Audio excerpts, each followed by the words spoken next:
Hi, if you're a homeowner in the United States, or if you're looking to become a homeowner, then this video is for you.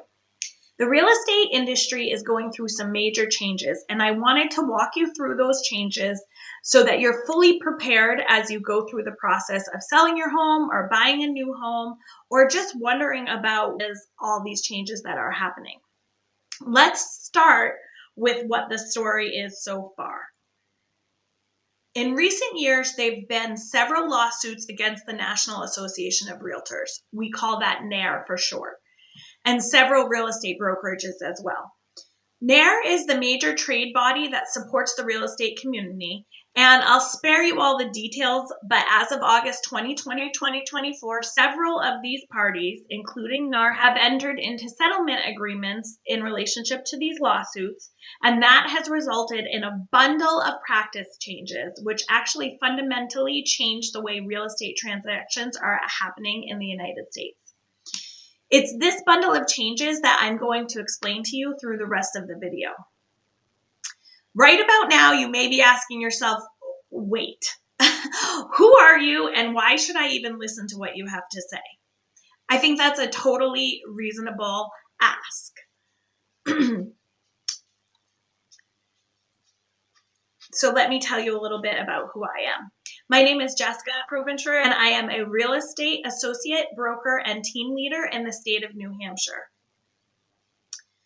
I am in the top 2% of all New Hampshire agents, and my average list to sold price is 104% of list price. My average days on market is 16. I pride myself in communication and relationship building with my clients, but I really feel like even though my foremost responsibility to consumers as a realtor is to help you buy and sell property, more than that, I think it's empowering consumers to fully understand the real estate landscape. That way they can make the best possible decisions for themselves. That's why I'm making this video, so that you have a detailed understanding of how the industry has changed so that you can make the best decisions for yourself. There are basically three things every homeowner needs to know going forward with these new rules. It does get a little complex, so I'm going to do my best to utilize the screen to really help you visualize what's happening. The first big change is a move towards representation approach. This means that when working with licensed agents, there's going to be representation involved in every part of their transaction. The second change is a little bit more technical, and we call this a decoupling of compensation. I'm actually going to break this down for you further with a couple scenarios.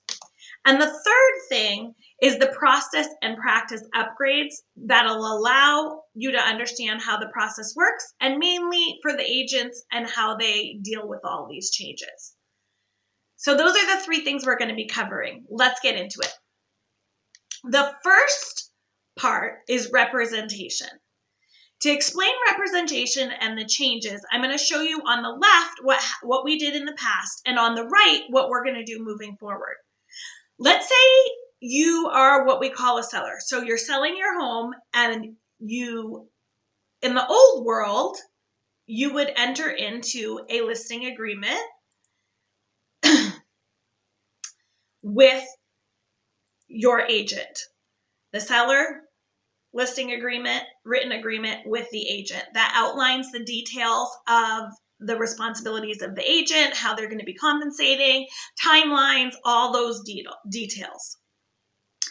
Buyer's representation, and moving forward, the seller situation is going to be basically exactly the same. It's not going to change at all. We go seller, agent, they sign a listing agreement to sell the home. Where the change is happening is with the buyers. So let's get into that. In the past, it was pretty standard to have an informal relationship. Now, the state of the New Hampshire, which is where I primarily practice, is a little bit different. In New Hampshire, buyer agency agreements were always required, but frequently they weren't signed or made official until around the offer when you were submitting offers. So prior to that, buyers would work with agents, and it was informal. There was nothing in writing. They just kind of agreed to work together. until they found a house and they put an offer in. Moving forward, that's going to be a little different. Now you're going to be required to have a formal contract in writing that articulates the details of the relationship between the buyer and the agent, much like the listing agreement already does. So this is a formalization, and when that has to happen is before you can even tour a home. So functionally, this looks like when a buyer reaches out to an agent to tour a property, the agent will review this whole process and explain buyer agency agreement and all the associated terms, timelines, payment, etc. The buyer and agent will need to agree to the terms and sign the contract before they can begin working together. I want to be clear. The terms of this agreement are fully negotiable. You can sign an agreement for 1 day, for 1 week, for one house. Consumers are not required to sign a long-term agreement with an agent upon the first meeting. So be sure that you're reading the agreements that you are being asked to sign. One question that is coming up a lot is how to implement buyer agreements when it comes to open houses. So I just wanted to point this out. Open houses are a little different. It's a public event that's being hosted on behalf of the seller by the listing agent. And this means that in most cases, consumers don't need to sign a buyer agency agreement to attend the open house. There is a little bit of gray area here. There are some nuances that may require you to sign an agency agreement for that one particular house or that one particular day. But in general, you should feel comfortable as a buyer attending an open house without representation. I did want to discuss a little bit more the agreements that oversee a real estate transaction. We've already mentioned the listing agreement, which is signed between the seller and their agent for representation.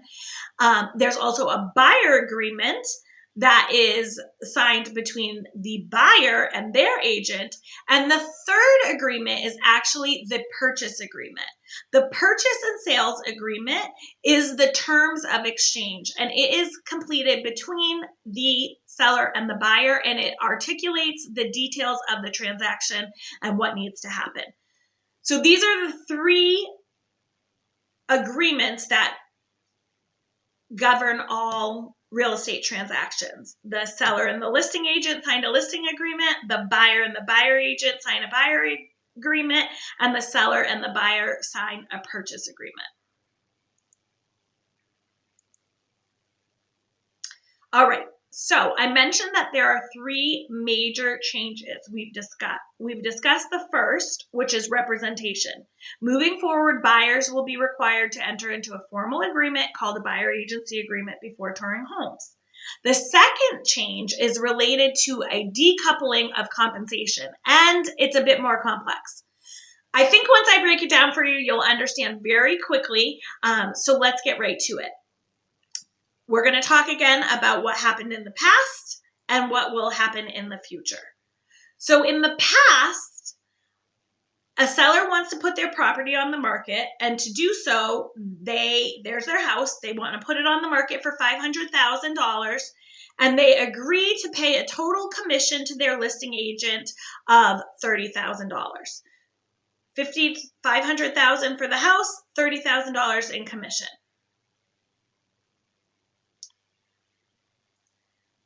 The listing, this is the $30,000 they've agreed to pay the listing agent. The listing agent decides they're going to keep, and they agree with the seller on this, $20,000 of that commission for themselves, and they're going to share the other $10,000 with the buyer's agent. This is called cooperative compensation, and this is the way it's been done in the past.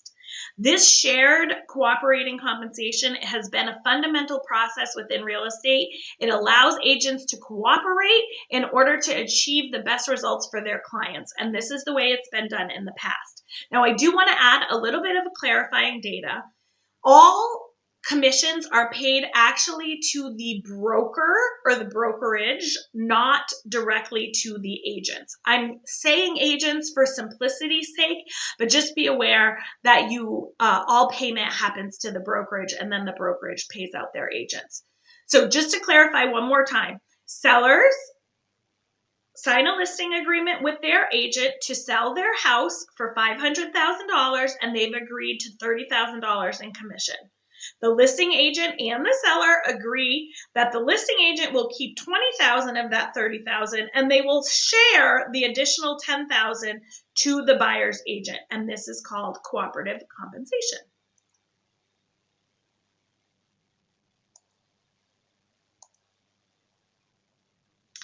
All right, so moving forward, the industry is working towards decoupling of commission.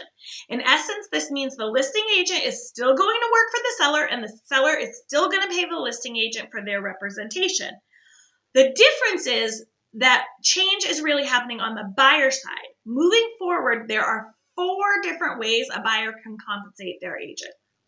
Scenario number 1 is that the seller will still pay the listing agent their portion, $20,000 or whatever's outlined in their listing agreement, and the seller will also pay the buyer's agent directly as part of the purchase and sales agreement. This is the most similar to the past, the only difference being the seller is paying the buyer's agent directly instead of passing it through the agent. So instead of it going from the seller to the listing agent, then over to the buyer, you'll see here the seller is still paying their listing agent, and then they're paying the buyer's agent directly. The second scenario, the seller continues to pay their listing agent, so their $20,000, but the buyer then directly pays at the time of closing their buyer agent. So this is called a seller or buyer directed compensation. So everyone pays their own agent based on their own formal representation and agency agreements. The third scenario could be a combination scenario where the seller pays the listing agent and the seller offers a little bit to the buyer's agent, and the buyer pays their own agent as well. So this is a combination. The seller may pay the buyer agent a portion of what they're required to pay, but the buyer then pays the remainder. And actually, this scenario often happened in the past, especially if the buyer agency agreement articulated a specific commission, which it should, and the seller was offering less than that cooperating compensation. So let's just look at this example. So let's say my buyer agency agreement with my buyer said that I was going to get $20,000, and that's what the buyer was willing to pay me for representation. But the listing agent in this past scenario was only offering $10,000.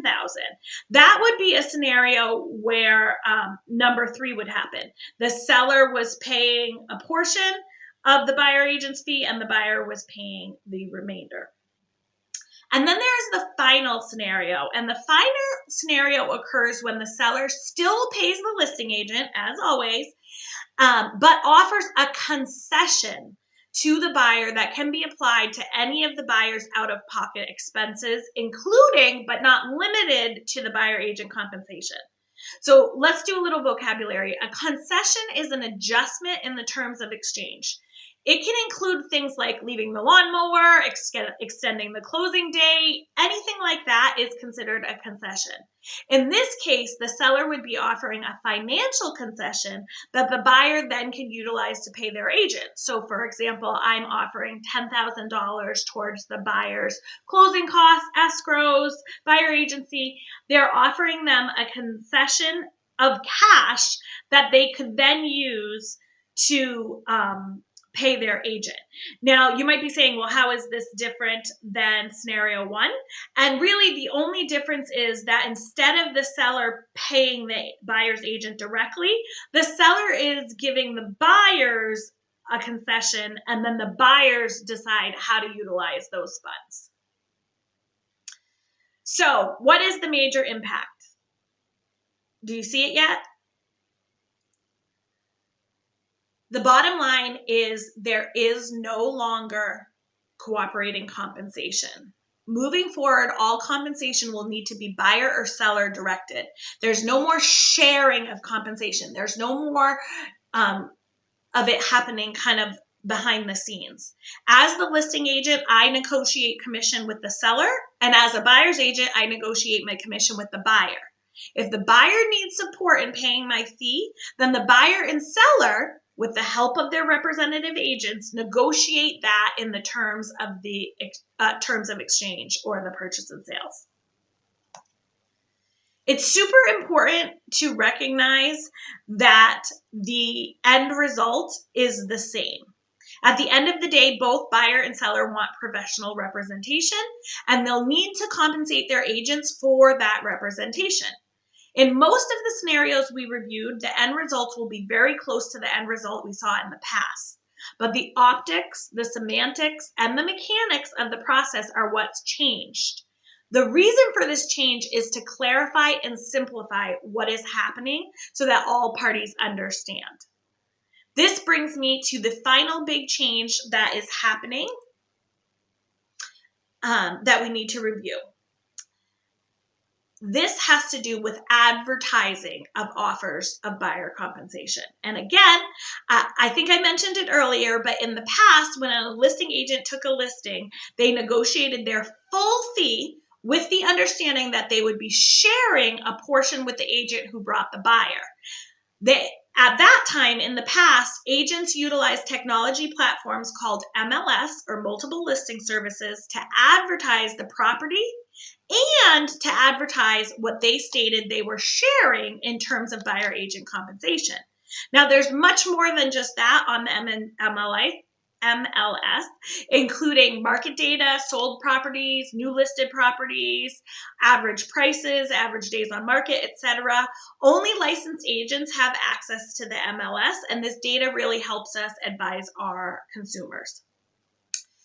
Anyway, in the past, the listing agent would list what they were offering to the buyer agent so that all the agents in the marketplace could see the amount and advise their buyer clients on how best to structure their offer moving forward. For example, if they needed some additional concessions to cover the cost of the agent's compensation, etc., things like that.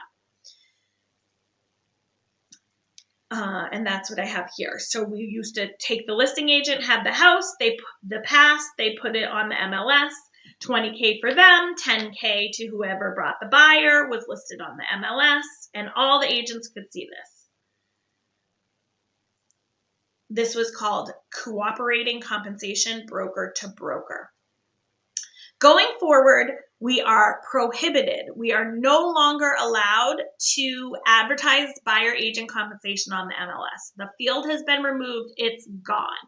This means that neither the buyer or their agent will be fully aware of if or how much the seller is willing to contribute to the buyer agent's fee. Now remember, we're still trying to arrive at the same destination: representation for both buyer and seller, and compensation for the agents doing the representing.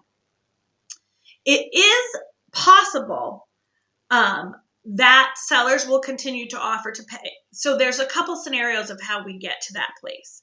There's no offers of buyer agent commission on the MLS, but it is possible that sellers will continue to offer to pay a specific amount towards buyer agent fees. It will no longer be on the MLS, but it can be advertised in other ways, such as broker websites, emails, social media, etc. Now, that's a strategy. It could be it would have to be a strategy that the seller and the listing agent agree to. It should be outlined in their listing agreement, and it's essential that this be seller-directed compensation rather than cooperating compensation. But you can articulate a specific amount if that's what you want to do. In some cases, in my opinion, most cases, it would be a better strategy to not advertise a specific amount, but to allow buyers to request compensation within their offers. It's important that sellers understand the nuances of offering a specific amount versus allowing buyers to make their individual requests. I think it would be better to let the buyers make their individual requests, and let's talk about how that would actually work.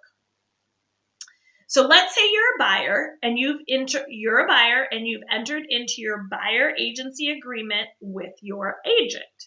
Now you want to submit an offer on the house. There's two philosophical components now to your offer on the house. There's the terms of the purchase of the house.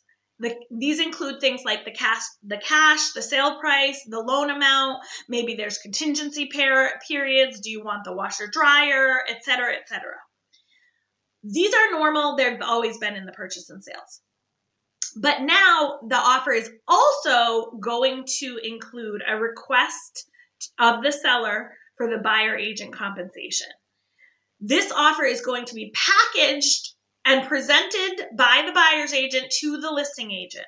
Here are the terms of the offer. It also includes a request for buyer agency compensation. Now the buyer agency compensation is part of the terms of the offer, and it's negotiated just like anything else in the terms. Just like the closing date, just like leaving that washer and dryer, it becomes part of the negotiation process. And this is going to require buyer agents to properly educate their buyers on how to make their offer look attractive to the sellers and also meet their obligation of compensating their agent. It's also going to require some additional work on the part of the listing agents, because they're going to, in the event that you have a multiple offer situation, you're really going to have to be able to articulate to your seller the pluses and minuses and create a net sheet for what they're really taking away, because it won't be as simple as just list price anymore. You'll have to look at concessions. You'll have to look at the requests for buyer agency compensation.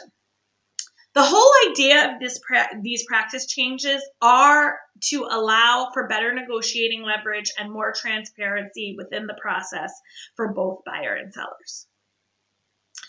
I know that was a lot. Your head might be spinning, so I wanted to summarize for you a little bit. There are three major points that we need to know moving forward. Number one, buyer agents must enter into a written agreement that clearly discloses the details of the compensation that will be received, and this has to be done prior to touring houses. Remember, you can negotiate the terms of this with your agent. Could be for 1 day, could be for 1 year. You do that together, but you do have to have an agreement before touring homes. Number two, practice changes are all moving towards compensation that is paid directly by the seller or the buyer, otherwise known as seller-directed compensation or buyer-directed compensation. There is no more cooperation or sharing of commissions between the listing agent and the buyer agent. And three, last but not least, there is no longer offers of compensation made on the MLS. This allows for a true decoupling of commissions and full opportunity for buyers and sellers to address compensation throughout the negotiation process. Whenever I discuss these changes, there's a lot of questions that come up, and I don't have time necessarily to address every single question, but here are the 5 big questions that you'll probably be wondering about right now. The first question is, are commissions fixed or set? The truth is, nothing is fixed, nothing is set, and nothing ever has been, and nothing is ever going to be, because this is all based on the terms of exchange and the terms of the agency agreements. All of those terms are negotiated between the parties involved. I do just want to put out that negotiation and the understanding of negotiation does not mean that you automatically get your way. It just means that you have the ability to ask and talk about and go back and forth and find terms that both people can agree to. Question number 2. I've heard I don't have to pay commissions anymore. This one is very similar to the first one. It's true. You never had to pay commissions, and you never will have to pay commissions in the future. The most important thing is that commissions are consideration paid for representation. So if you want professional representation, then there's a fee that comes with that. There are definitely situations where home sellers have chose to list their house for sale by owner. Did they pay compensation? Well, no, because they didn't have representation. There's also been situations where buyers have chosen to purchase homes without representation. They didn't pay buyer commission out. And there are situations where no agents were part of the transactions at all. They maybe used an attorney or they did private sale, and those potentially didn't have commissions involved. But ultimately, if you hire a professional to represent you, then you have to pay them, and commissions will be part of that situation. The commissions are negotiable. You can get different prices from different agents for different levels of service. I highly suggest that you get representation, and therefore you're probably going to have to pay commission. Number 3 is, do I have to sign a buyer representation agreement? This one's tricky. If you want representation from an agent, then you have to sign a buyer representation agreement. If you want help from an agent to enter and tour homes, you do need some sort of buyer agreement. Now, it doesn't have to be full buyer representation. It could be facilitator. It could be non-exclusive representation. But you do have to sign something. You have to sign something that articulates your relationship with the agent and how that agent is going to be compensated. The details of that agreement are between you and the agent you choose to work with. Question number 4, does this only apply to certain markets or types of property? Right now, these changes apply only to residential real estate properties. So these changes have not been implemented for commercial properties at this time. It is impacting all of the United States. There are a couple of local markets that have some litigation nuances and some state-specific laws, but ultimately, this is going to be the rule that is accepted by all parties in the United States and Washington, D.C. So yes, it really applies to all residential properties in the United States. And number 5, can I just work with the agent I already know and love? And I would say, heck yes. You should 100% work with the agent that you're working with. If you already know, like, and trust them, they can help you through this process. If you're in New Hampshire, there's a very good chance that you already have a buyer representation agreement with that agent, but definitely talk to them, reach out to them, and keep working with them, especially if they're doing a good job for you. So if you found this helpful, please like and share.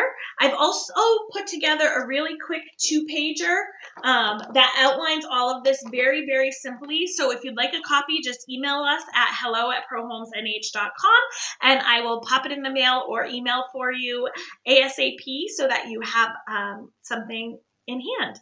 I hope this was helpful. Please reach out with any questions. I am always here to help you in the process.